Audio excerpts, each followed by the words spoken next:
तर आज आम्हाला अत्यंत मोठी खुशी आहे, आनंद आहे की ज्युडिशरीमध्ये ज्यांचं अत्यंत उत्कृष्ट अशा पद्धतीचं काम आहे, ज्या उज्ज्वल निकम यांचे वडील जज होते आणि कायद्याचा आणि त्यांचा बालपणापासूनच त्यांचा जवळचा संबंध आहे.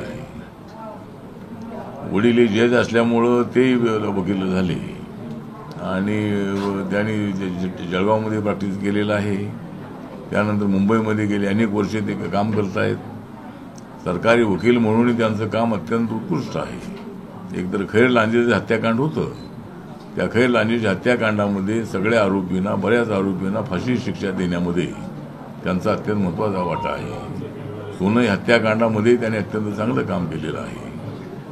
आणि ज्यावेळेला खैर लांजे हत्याकांडाच्या निकालाच्या नंतर ज्यावेळेला फाशी झाली आरोपींना, त्यावेळेला रिपब्लिकन पक्षाच्या वतीनं मुंबई मराठी पत्रकार संघामध्ये आम्ही उज्ज्वल निकम यांचा सत्कार ठेवला होता. आणि बाबासाहेब आंबेडकरांच्या विचाराशी त्यांचे अत्यंत जवळचं नातं आहे. छत्रपती शिवाजी महाराज आहेत, महात्मा ज्योतिबा फुले आहेत, दलित समाज आहे, बहुजन समाज आहे, मराठा समाज आहे. एवढंच नव्हे तर सर्व समाजाशी अत्यंत जवळचं नातं ठेवणारे अशा पद्धतीचे ते मृदुभाषी असणारे उज्ज्वल निकम आहेत. जरी ते मृदुभाषी असले तरी कोर्टामध्ये मात्र ते अत्यंत सिरियस असतात. म्हणजे कोर्टामध्ये मात्र त्यांची बाजू, आपली बाजू अत्यंत चांगल्या पद्धतीने मांडणारे ते चांगले वकील आहेत. आणि मला या गोष्टीचा मोठा आनंद आहे की पीपल्स एज्युकेशन सोसायटी बाबासाहेबांनी स्थापन केली होती आणि त्या सोसायटीमध्ये जे 11 मेंबर आहेत ट्रस्टीचे, त्याच्यामध्ये 7 मेंबर दलित आणि 4 मेंबर नॉन दलित असावे, अशा पद्धतीची घटना त्यांनी बनवली होती. आणि त्या दलित आणि सवर्णांना जोडण्याचं एक बाबासाहेबांचं जे समाजकारण होतं, ती भूमिका जी आहे ती बाबासाहेबांची पूर्वीपासूनची आहे. दलित आणि सवर्णांना एकत्र आणणं, दलित मराठ्यांमध्ये प्रस्थापित होत आहे, ही भूमिका त्यांची होती. आणि पीपल्स एज्युकेशन सोसायटीचा जे चेअरमन म्हणून जरी आमच्या सोसायटीमध्ये काय वाद असले तरी चॅरिटी कमिशनरनी 2 वेळा निकाल दिलेला आहे की आठवले त्याचे चेअरमन आहे. आणि ज्या वेळेला मला ट्रस्टी म्हणून काय लोकांना घ्यायचं होतं, त्यावेळेला त्या सवर्ण समाजामधला पण दलितांशी अत्यंत जवळचं नातं ठेवणारा, कायदे तज्ज्ञ, कायदे पंडित असणारे उज्ज्वल निकम आहे. त्यांना पीपल्स एज्युकेशन सोसायटीच्या ट्रस्टी मेंबर म्हणून मला घेण्याची जर संधी मिळाली त्याच्यामध्ये मला आनंद आहे. आणि त्यांना आज उत्तर मध्य मुंबईचं तिकीट मिळालेलं आहे. माननीय नरेंद्र मोदीजी, अमित शहाजी, JP नड्डाजी, देवेंद्र फडणवीसजी या सर्वांचं मी या ठिकाणी हार्दिक आभार व्यक्त करतो की अत्यंत चांगल्या माणसाला या उत्तर मध्य मुंबईचं तिकीट आपण दिलेलं आहे. त्याबद्दल मी त्यांचा आभार व्यक्त करतो. आणि संसदेमध्ये ते अत्यंत चांगली भूमिका मांडतील अशा पद्धतीची सगळ्यांना अपेक्षा आहे. आणि मोदींच्या 400 पारच्या भूमिकेला पाठिंबा देणारे आम्ही तर सगळे लोक आहोत. आणि त्यामुळं विरोधकांनी किती टीका केली तरी मोदी हे लोकशाही मजबूत करणारे नेते आहेत. मोदी मतं मागण्यासाठी सगळ्या देशामध्ये फिरत आहेत आणि दुसऱ्या बाजूला मात्र विरोधक म्हणतायत की लोकशाही धोक्यात आहे. तर अशा पद्धतीनं मला वाटतं की अशा आरोपांमध्ये तथ्य नाही आहे आणि देशाचं संविधान कोणीच बदलू शकत नाही आहे. संविधान बदलणार अशा पद्धतीचे अफवा पसरवून समाजामध्ये एक संभ्रमाचं वातावरण निर्माण करण्याचा प्रयत्न होत आहे. आणि त्यांना जे काही करायचं आहे ते करावं इतरांनी, परंतु आमची भूमिका संविधान वाचवण्याची आहे. नरेंद्र मोदींची भूमिका ही दलित, आदिवासी, OBC, अल्पसंख्याक आणि सगळ्या जाती जमातीला न्याय देणारी आहे. त्यामुळं आम्ही सगळे मोदींच्या सोबत आहोत. आणि त्या नरेंद्र मोदी यांनी एका चांगल्या कायदे पंडिताला, कायदे तज्ज्ञाला या उत्तर मध्य मुंबईचं तिकीट दिलेलं आहे. त्याबद्दल नक्कीच आम्हाला प्रचंड आनंद आहे. आणि ते अत्यंत मोठ्या मताने, चांगल्या मताने निवडून येतील अशी मला पूर्णपणे अपेक्षा आहे. आणि आमचा जो रिपब्लिकन पक्ष आहे तो त्यांच्या पाठीची ताकदीने उभा राहणार आहे आणि ते प्रचंड मताने निवडून येतील अशी मला पूर्णपणे अपेक्षा आहे.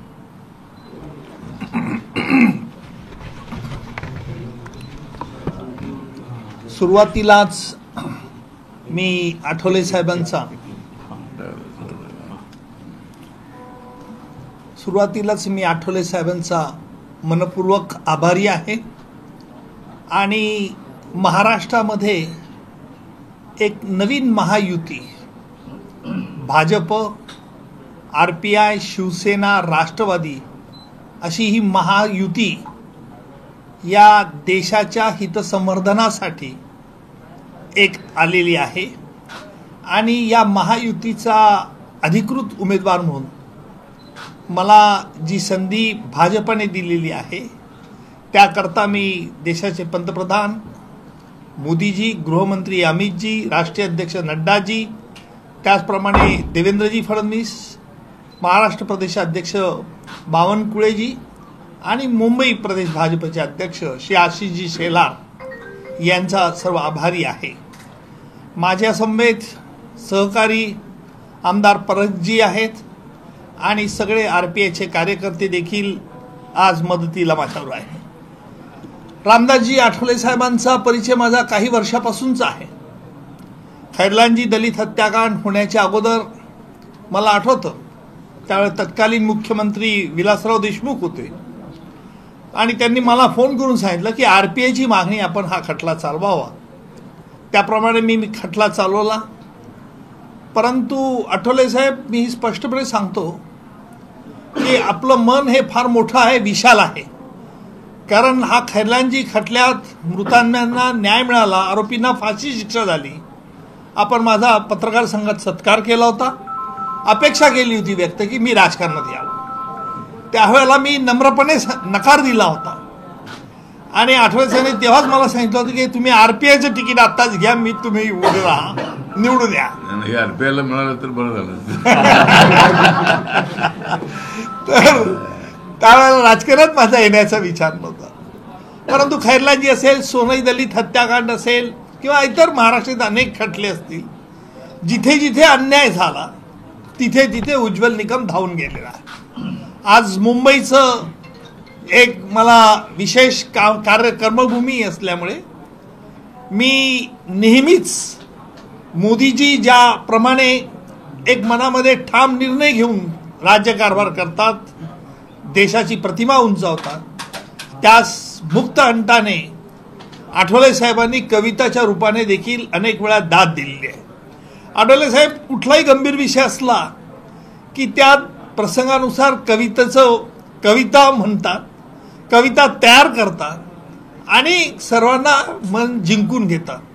असंच आपण माझं मन जिंकलेलं आहे. म्हणून ज्या वेळेला परागजींनी मला सकाळी सांगितलं की आपली ही युती आहे, त्या म्हटलं आपण आठवले साहेबांकडे केव्हा जायचं. त्यांनी ताबडतोब चक्र फिरवली, आपली वेळ घेतली.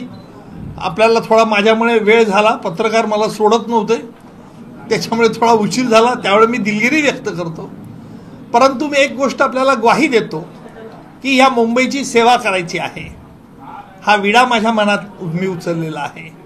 सुशांत सावंत आमचे अध्यक्ष आहेत, तेही माझ्याबरोबर आहेत आणि तन्मन धनाने सगळे भाजपचे आणि RPIचे ही युती जोरात कामाला लागेल. शिवसेना, राष्ट्रवादी ही देखील लोक आहेत आणि आपण एक वेगळा आदर्श आपकी बार 400 बार हा मोदीजींची जी घोषणा आहे त्याच्यात आपण सगळेजण हातभार लावू अशी मला खात्री आहे. आपलं सहकार्य आपण मोठ्या मनाने त्वरित ऑन कॅमेरा कबूल केलं, याबद्दल मी आपला देखील मनपूर्वक आभारी आहे. शेवटी असंच म्हणेल की भाजपा, RPI, शिवसेना, राष्ट्रवादी महायुतीचा विजय असो. तुम्ही रमाबाई आंबेडकर नगर प्रकरणाचा उल्लेख केला आणि खैरलांजी विरोधकांकडून आता आरोप केले जात आहेत की रमाबाई आंबेडकर त्याच्या प्रकरणाचा आरोपी मनोहर कदम यांना तुमच्यामुळे कठोर शिक्षा झाली नाही आणि खैरलांजीत अॅट्रॉसिटी अंतर्गत गुन्हा होणे हे तुमच्यामुळे झालं, त्यामुळे तुमचा विरोधक ते खापर तुमच्यावरती खोडतायत, सोशल मीडियावरती करतायत, आरोप करतायत. मनोहर कदमला शिक्षा झालेली आहे. मी मनोहर ह्या रमाबाई आंबेडकर पुतळ्याच्या खटल्यामध्ये मी त्यावेळेला पोलिसांचं वकील म्हणून काम करत होतो. त्याच्या विरुद्ध गुन्हा सिद्ध झाला.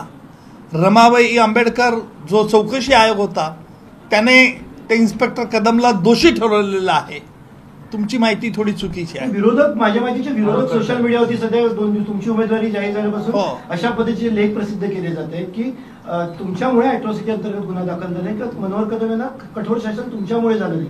काँग्रेस झालं नाही का झालं झालं नाही असं त्यांचं म्हणणं नाही आहे. नाही झालं ना. मनोहर कदमला शिक्षा कठोर शासन झाली नाही असं त्यांचं कठोर ती मी केस चालवलेली नव्हती.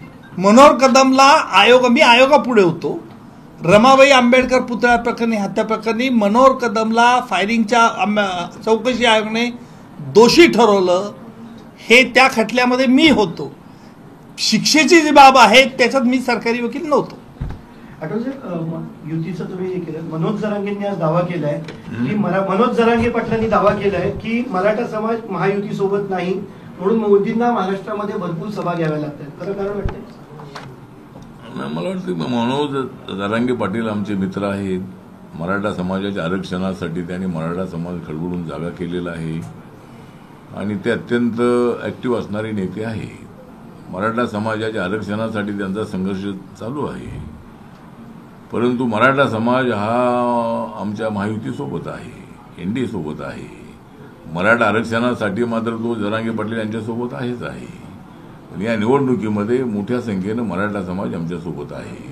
कारण मराठा समाजाला लोकशाही माहिती आहे. मराठा समाजाला छत्रपती शिवाजी महाराजांचा वारसा आहे आणि त्यामुळं मला असं वाटतं की मराठा समाज हा जरांगे पाटील यांच्यासोबत आहे.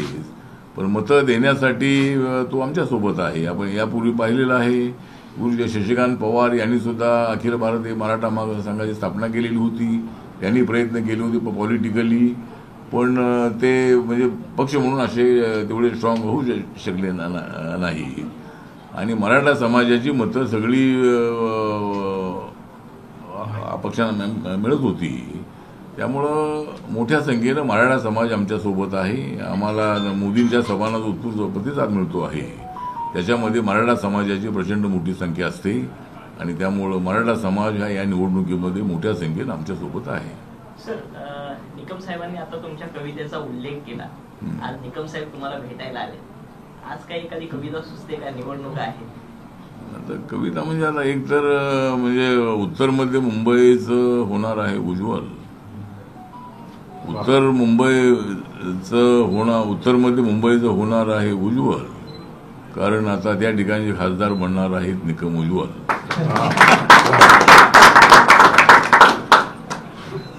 सर हिंदी में पाई हाँ, तो मतलब आज हमें बहुत बड़ी खुशी है कि उज्ज्वल निकम जी एक बहुत बड़े कायदे पंडित हैं.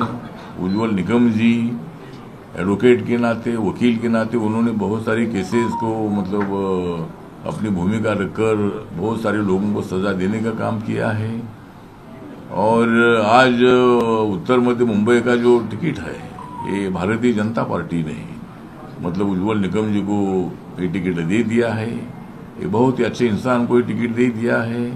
वो जलगांव के जरूर रहने वाले हैं, लेकिन कौन बोलता है वो बाहर के हैं. मुंबई में रहने वाले 99.99% लोग बाहर के हैं, लेकिन यहाँ कई सालों से रहते हैं. हम भी बाहर के हैं, लेकिन हम मुंबई में रहते हैं, हम यहाँ के वोटर हैं. इससे मुझे लगता है कि उज्ज्वल निकम जी एक अच्छे कैंडिडेट के रूप में भारतीय जनता पार्टी ने मतलब उनको टिकट दे दिया है. इसलिए माननीय नरेंद्र मोदी जी का, माननीय अमित शाह जी का, माननीय JP नड्डा जी का, उसके साथ साथ देवेंद्र फडणवीस जी का, चंद्रकांत बावनकुले जी का, आशीष शेलार जी का मैं हार्दिक आभार व्यक्त करता हूँ कि एक अच्छे इंसान को आपने टिकट दे दिया है. और जो बाबा साहब अम्बेडकर जी को मानते हैं, जिस तरह बाबा साहब अम्बेडकर भी कायदे तज्ञ थे, कायदे पंडित थे. बाबा साहब अम्बेडकर जी लॉ मिनिस्टर भी रहे थे और बाबा साहब अम्बेडकर जी के मूवमेंट से उज्ज्वल निकम जी का बहुत नज़दीक का संबंध है. मुझे आपको कहने के लिए बहुत बड़ा आनंद होता है कि बाबा साहब अम्बेडकर ने जो पीपल्स एजुकेशन सोसाइटी स्थापित की हुई थी, उस सोसाइटी के चेयरमैन के नाते मैं उसका चेयरमैन हूँ. और माननीय उज्ज्वल निकम जी को मतलब पीपल्स एजुकेशन सोसाइटी में ट्रस्टी मेंबर करने के लिए हमें बहुत बड़ा आनंद हुआ था. हमने उनको हमारे ट्रस्टी पर हमने उनको ले लिया है. और बाबा साहब अम्बेडकर जी जो अपनी सोसाइटी को बनाई थी उसमें 7 मेंबर दलित होते थे, 4 मेंबर नॉन दलित होते थे. उसके कारण मतलब हमने मतलब उज्ज्वल निकम जी को हमारी सोसाइटी में ले लिया है. तो दलित हो, बुद्धिस्ट हो, आदिवासी हो या माइनॉरिटी का हो या जनरल कैटेगरी का हो, सबके साथ उनके संबंध बहुत अच्छे हैं. वो उर्दू भाषी है और बीजेपी ने बहुत ही अच्छे कैंडिडेट का मतलब चयन किया है. हमारे लिए बहुत बड़ी आनंद की बात है. और उत्तर मध्य मुंबई का एक जो चित्र है ये बदलने के लिए उत्तर मध्य मुंबई में एयरपोर्ट भी आता है, उत्तर मध्य मुंबई में बहुत सारे बड़े बड़े लोग भी रहते हैं, बड़े बड़े फिल्म एक्टर रहते हैं, बहुत सारे कलाकार रहते हैं और आम आदमी भी रहता है, झोपड़पट्टी के लोग भी रहते हैं, बिल्डिंग के लोग भी रहते हैं। तो मतलब सभी क्षेत्र के लोग यहाँ रहते हैं। तो यहाँ का डेवलपमेंट करने के लिए जरूर मतलब उज्ज्वल निकम जी का बहुत अच्छा उपयोग होगा। वो लोकसभा में अपनी भूमिका ऐसे रखेंगे कि सरकार को उसका मानना ही पड़ेगा, सरकार तो अपनी है। इसीलिए नरेंद्र मोदी जी के नेतृत्व में मतलब जो 400 पार का नारा हमारा है, तो उस नारे को अमल में लाने के लिए मतलब 400 पार ये है नरेंद्र मोदी जी का नारा, इसलिए जाग रहा है भारत सारा। 400 पार है नरेंद्र मोदी जी का नारा, इसलिए जाग रहा है भारत सारा। आज सारे देश में आज सारे देश में नरेंद्र मोदी है चमकने वाला तारा, और इस चुनाव में इंडिया आघाड़ी के बजा देंगे हम 12।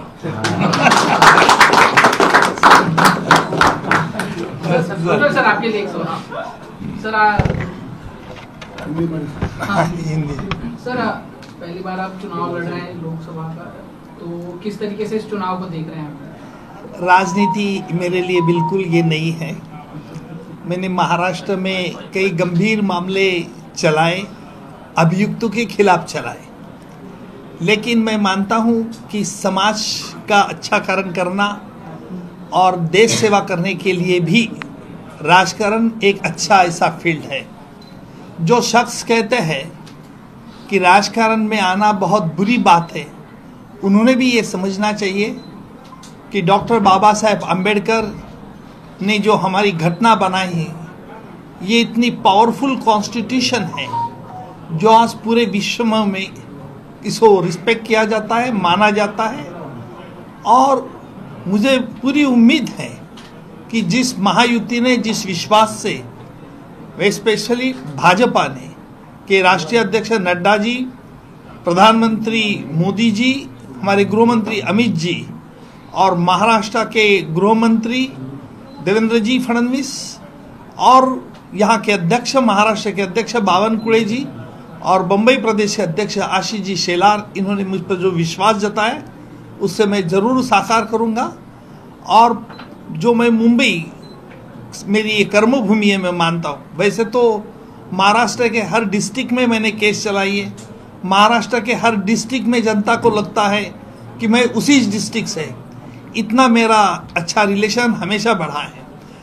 आठवले साहब ने बड़े विश्वास से मुझे ट्रस्टी पीपल्स एजुकेशन सोसाइटी पे अपॉइंट किया था और उसी वक्त मैंने आठवले साहब को बताया कि हमें बाबा साहब ने जो सपना देखा था उस सपना हमें पूरा करना है।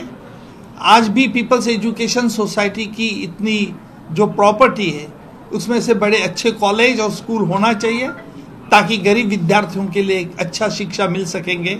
और आठवले साहब इसके बारे में लगातार एफर्ट्स कर रहे हैं और हम ज़रूर आने वाले काल में आठवले साहब को पूरी सहायता करेंगे।